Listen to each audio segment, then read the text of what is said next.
Katatanggap naman po natin ng isang mainit na balita para po sa isang flash report. 200 million na halagang donation na ipinasok dun sa foundation ng nangungunang nagpapasimuno ng Mayaman Challenge. Hinahanap, ino-audit.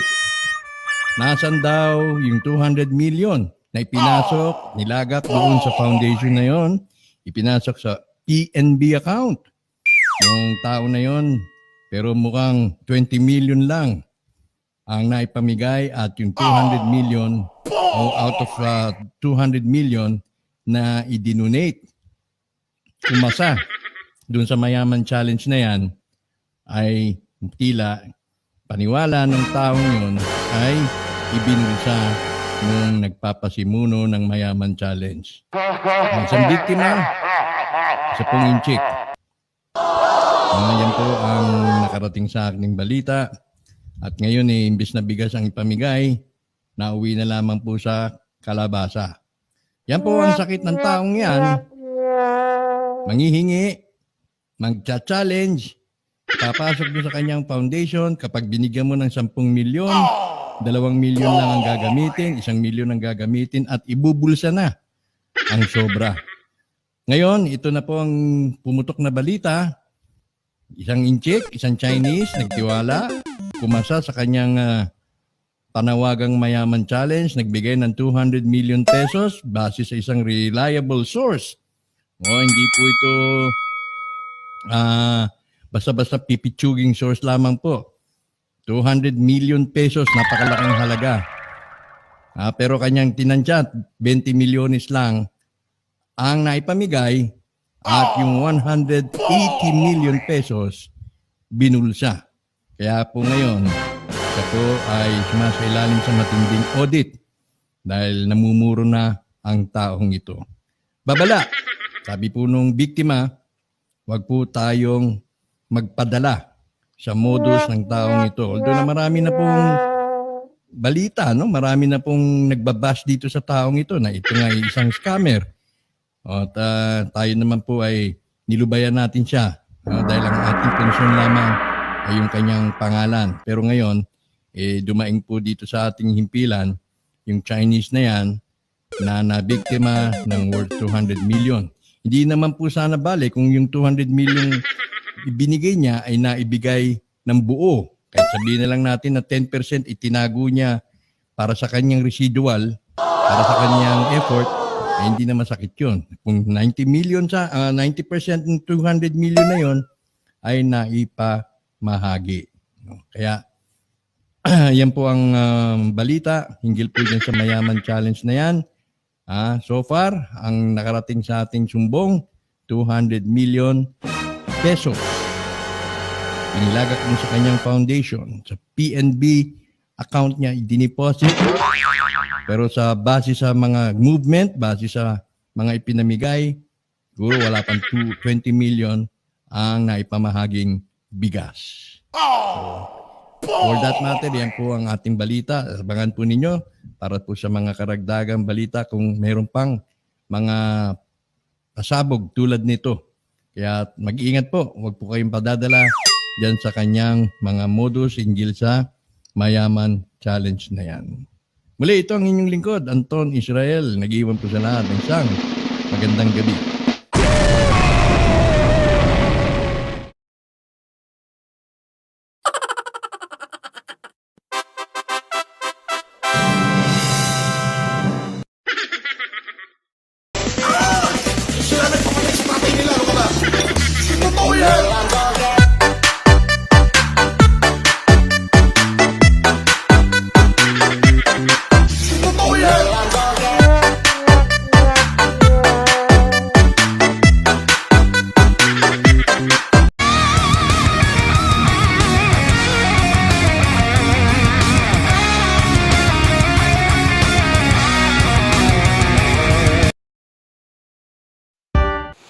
What's up mga ka-Ayuda?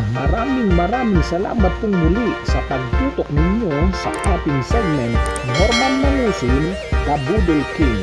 Narito po ang Ayuda Bati of the Day. Shout out po kay Witchcraft Watching from Shanghai. Pampagood vibes daw po ang ating segment. Shoutout din po kina Noel Paruna, Roldan Semino at Manny Gascar, Joel Maika, Beverly Cortez, Toto Birador, Arvin Celes, Ruel Hedus, Kabagis Vlog, Monil Calda, Jojo Rios. Shoutout po mga ka-Ayuda.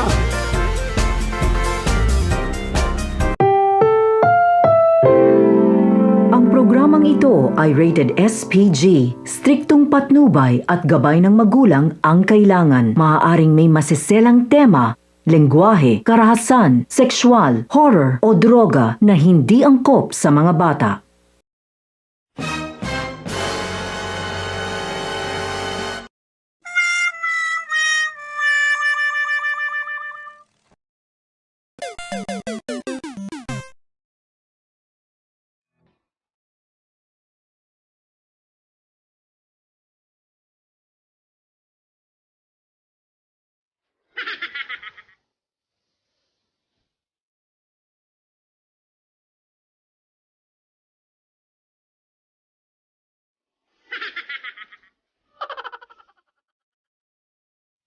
Headshot.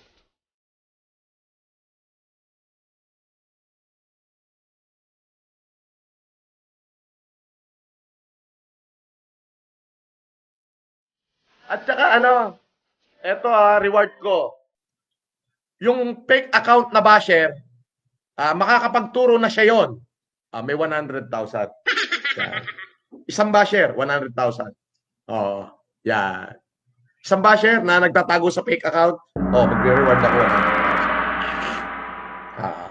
Doon kayo magsusumbong sa kaibigan kong Lesco para talagang mapatunayan na siya ngayon. Yan. Kung ano yung kanya mga pinagsasabi. In your face, sucker! Seryoso po ako. I-raise ko ho yung reward bukas o sa mga susunod na araw. Mahuli lang yung mga yan. Sabi ko nga, may pera ko. Binidyohan na lahat ng pag-aari ko doon. Eto matindi. Laban lang. May message ka ni Yama kung nasaan ka. Kung nandiyan ka sa Japan, tatawagan ko yung aking CEO ng kumpanya ko dyan. Ako po ang may-ari ng Tokyo Kenpaku Limited dyan sa Japan. Ang kapartner ko po dyan ay si Natsuki Yoda. So, tignan natin kung ano po yung maitutulong natin dyan sa bansang Japan. Tatawagan ko yung aking CEO ng kumpanya ko dyan. Ako po ang may-ari ng Tokyo Kenpaku Limited dyan sa Japan. Ang kapartner ko po dyan ay si Natsuki Yoda. So, tignan natin kung ano po yung maitutulong natin dyan sa bansang Japan. Random pala, meron po mensahe sa inyo. Norman, excuse me, Francis Leo Marcos the Great. He's showing some type of investment contract with this company in Japan, which is not real. It's not valid. I'm just gonna do like Norman, okay? When he's walking in front of his office building, or should I say the LP rented office. Oh, wow. Okay. Norman is such a pathological liar. He believes since you can type on a paper, it's a good quality paper, by the way. Good thread count on the paper. Okay. It's a very good dense paper, a corporate paper. It makes noise when you move it around. It makes noise, you know. So Norman is showing the seal. It's a little bitty. Anyway, you can print with paint with the paint shop, you know, Adobe. You know, a forger knows how to copy and paste, and when you print it on paper, it's almost pure. It's almost a pure document. So Norman is over here with this piece of paper, trying to convince us that he has ownership in a company in Japan. He's trying to convince all of his followers that he's married. He's not married. Okay, that woman was a model. That's an actress. She's a beautiful person, but the body language, the psychology, the whole thing, the setup. Norman's photo op when he was about to get married and the wedding pictures and all this. It's all bullshit. It's all bullshit. And if you can't see it, I don't know what's wrong with you. Our problem is people believe this liar. He's stumbling through the papers. He's making noise with the papers. He's showing, he's not really. If you want to prove ownership in something, Norman, show your corporate registry in Japan. Show your title in the company. Show your stock holdings, valid, public traded shareholdings. I mean, you're not part of a syndicate that invests. You don't have billions. Wait a minute. You see, here's something for Norman's idiots. All of his followers are idiots, stupid idiots. You don't think, Norman. You don't use your brain. You don't. You have a hard time using that coconut. You were a good baker. Wah, wah, wah, wah. Now you're enjoying this little roller coaster ride at Disneyland like this. Wee on the children's rides. Your little corporate paperwork is a lie. Your corporate paperwork is a lie. You don't own a company in Japan. You don't have a wife in Japan. You're a liar. You're a liar. Your name is not Francis Leo Marcos. You're a baklak. You might fool your followers when you show a stack of papers and make noise and make a little seal and show this and you act like you're hiding crucial information. Norman, anyone can download a financial agreement. Anyone can input Marcos Global Industry Enterprises, Con Artists, Scammers, Limited Edition, whatever your company name is that you make up in your mind. Norman, it's over. You're coming to the end. You know when you TT, Norman, and you pee, you don't just save your dick back in your consones wet. You shake the end off. You get the TT out the hole, okay? Norman, it's over. Save your dick. It's over. Shut up. Turn yourself in. Go to jail. Go to sleep and stop talking your lie. You are not Francis Leo Marcos and Norman Mangusin at the same time. Yaba! It's impossible for a motherfucker to have two names, Norman, unless you have a legal alias. And you never provided anything showing that you registered a name late Francis Leo Marcos. There's no name change, dumb motherfucker. So your passports are forged. I've seen them. Norman, you have copies of passports that are not in your possession, dumb ass. Norman, you have left evidence behind at different locations for the past 10 years, stupid ass. Norman, you're lying. You're living in your lie. Like a bubble comes out your mouth and it floats around. It's a lie. You climb inside the bubble and you float around in the lie. You're part of. You got this shit convinced. I don't. Oh, wow.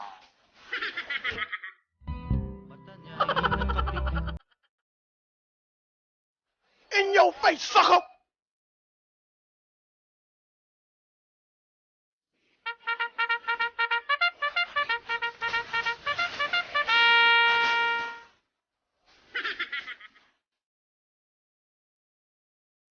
Headshot.